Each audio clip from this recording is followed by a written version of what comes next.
Every thought is already vibrating, and so when you focus upon it, you activate the vibration of it within you. And that active vibration, if you stay focused there for as little as 17 seconds, becomes a point of attraction that begins to expand. 17 seconds on a subject brings enough other like it to it that now you're invested to some momentum. So when you give your attention to something and it activates within you, we would call it simply an activated thought. And it's important to know, because for every activated thought, there's an in the vortex activated thought to which you are feeling a relationship. Now, you can activate a thought for as little as 17 seconds. This is new. We've not said this before. You can activate a thought for as little as 17 seconds. And the relationship between that thought and the thought within you, the thought in your vortex, your inner being's thought, up to 16 seconds, there is no real awareness of the relationship between those two thoughts. You've got 16 seconds of leeway. But if you cross the 17-second mark, now you've activated a point of attraction, and now the relationship between the thought you're thinking and the thought that your inner being is thinking on the same subject are giving you an emotional response. Now, depending on how sensitive you are to your emotions, you might pick it up right there. Esther, Jerry, many of you, pick it up right there. And Esther will say, I don't have to think about that right now. But if you think that thought longer, now we'll carry out the other thought first, and then we'll come back and wrap it into that. So a thought that you're briefly thinking is activated. If you hold it for more than 17 seconds, now it's more activated, and now more thoughts like it will be there. And now it's a more compelling or attractive thought to you. It's something that now you're feeling a little bit of interest in.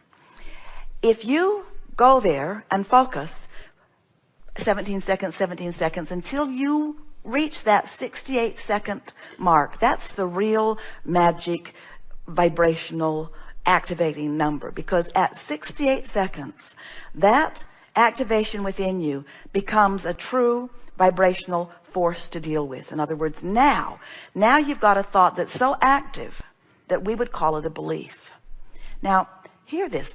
That surprises you, because you think, oh, 68 seconds is all it takes to believe something. The thing is, we love you very much. You always know something's coming when we say that to you. The thing about it is, most of you don't think your negative thoughts any more consistently than you think your positive thoughts. You're sort of fickle about what you're thinking. So it takes some real drum beating or a real partner who is holding your attention negatively. In other words, it takes quite a bit for those beliefs to form, just like it takes a little bit of work for you to get into the vortex. So let's just leave it simply this. Thoughts that you think, they're just thoughts. Thoughts you keep thinking become chronically thought, easier to think. Those are what beliefs are. Those represent your expectation. And once you've reached expectation, and it's easy to do, you offered a vibration and you did it long enough that it started showing up in your experience, and now you've got proof. So now you know, just believe it, you know it. You expect it. You expect it to be the way that it is. And we want to say to you, you've created it to be. In other words, the word expectation sounds like something out of your control has created it, and now you just have to expect it to be because that's just the way it is. Well, nothing is just the way it is. Everything is the way it is because someone expected it into being, you see. So here you are, you have this magnificent platform, and lots of things that you've expected to be are serving you extremely well. So we're just encouraging you to pick and choose among the things that you're expecting and start deliberately expecting the things that you want to be. And that's where people who aren't up to speed with what we're teaching, who don't know about vibration, who don't know about the vortex, who don't know about emotions, who don't know about the two vibrational aspects of them which give them the reason for emotions. People who don't understand that call it delusional for you to not face reality and to deliberately think about something that is separate from reality. But that's because they don't understand deliberate creating at all. Most everybody you meet are creating by default. They're just looking at whatever is easily seeable, letting it train their vibration to it, then therefore creating more of it and calling it just the way that it is. Well, you all know too much. There should have been something on the disclaimer that you signed when you came in. indicating that you can't go back. Because once you know this, once you know about the vortex, once you know about the larger vibrating aspect of you, now your emotions are really meaningful. And now, of course, there are things that you think because you've been thinking them, because it's easy to expect them, because that's the way this person is. This person is just that way, and it's hard for me to expect otherwise. And we say, might be hard, but it's not impossible. And if you will say to yourself, I'm going to train my expectation to satisfy the good feeling I'm reaching for, rather than trying to satisfy some testimony of truth. Esther, even in the beginning, she would say to us, but Abraham, but it's true. But it's true. Like, shouldn't that give me a pass? Isn't it okay for me to think about it if it's true? And we say, that doesn't count for anything. There are all kinds of things that are true that you don't want to recreate in your experience.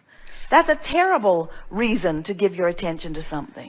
You train your expectation by feeling how it feels to be over there. Is that how you train your expectation when you don't have physical proof of it in whatever instance you're focusing? You train your expectation by your attention to a subject. In other words, it's just by practicing it. You can train your expectation anywhere, just by attention to it. Because if you think it, somebody could tell you a complete lie. They could even make a national holiday out of it.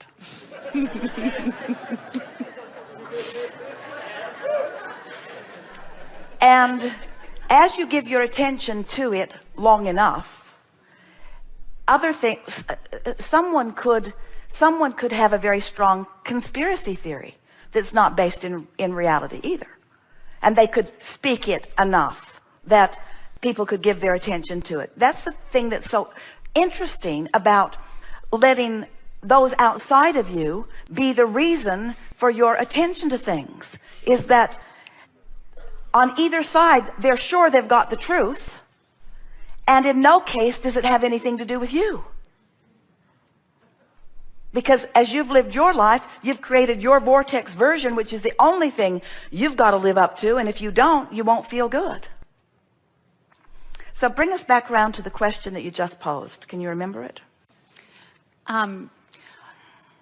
How do you expect a positive outcome or steps toward your vortex when you've been focusing on a subject that's the opposite end of the stick of that, so you haven't had the experience of having it work out for you? You can't. It's impossible. So then you just shift your focus to something else in other words, get in the vortex? In the way that you set that question up, if what I expect is what's happening, right, and what's happening is what I expect, how can I shift my vibration or my attention? I know you can't. You can't, because yeah.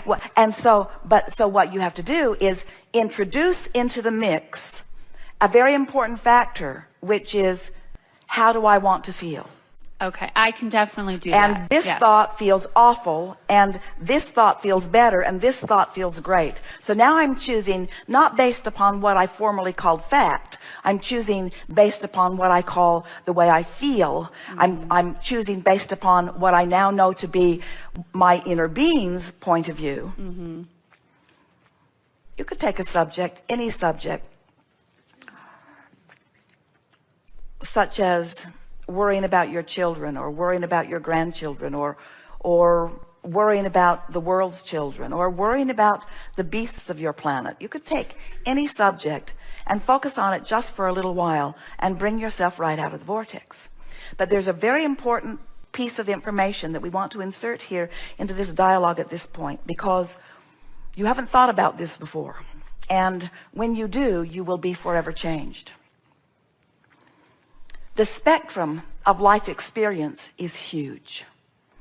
There are people living such amazing lives of luxury or joy, but let's put it in the realm of just living life experience.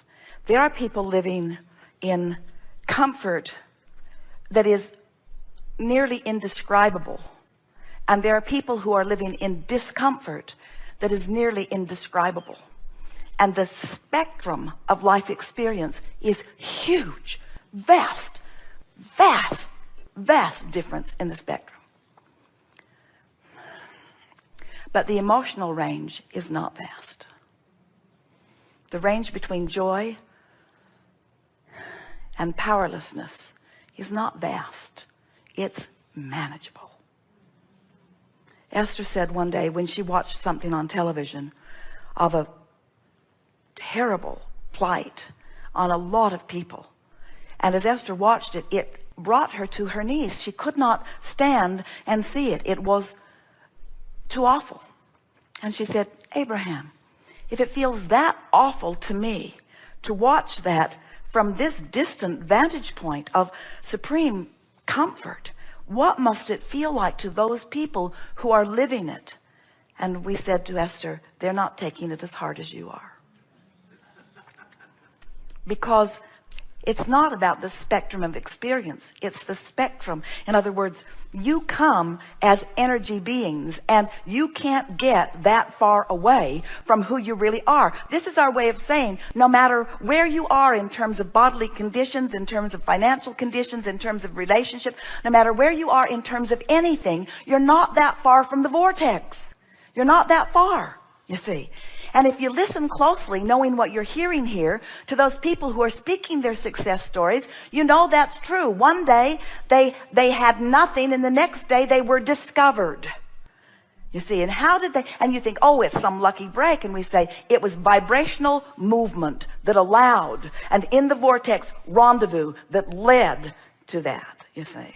So that's why we get a little animated when we talk to you about this vortex that you can't see. If we can convince you that there is a vibrational relationship that you have the ability to manage, and we can distract you from all those impossible or unmanageable or uncontrollable things that you think you've got to control before you feel better, and we can show you that you can feel better now just because you want to, you'll return to your power. You'll return to the leverage of inside the vortex, and things will shift for you, and they'll shift for you fast.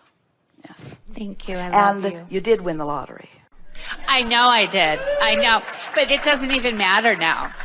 I don't even feel like it matters anymore. And I was so tied into understanding that of the vortex and deliberate application and managing of your emotions will give you success no matter what the subject of your interest, no exception.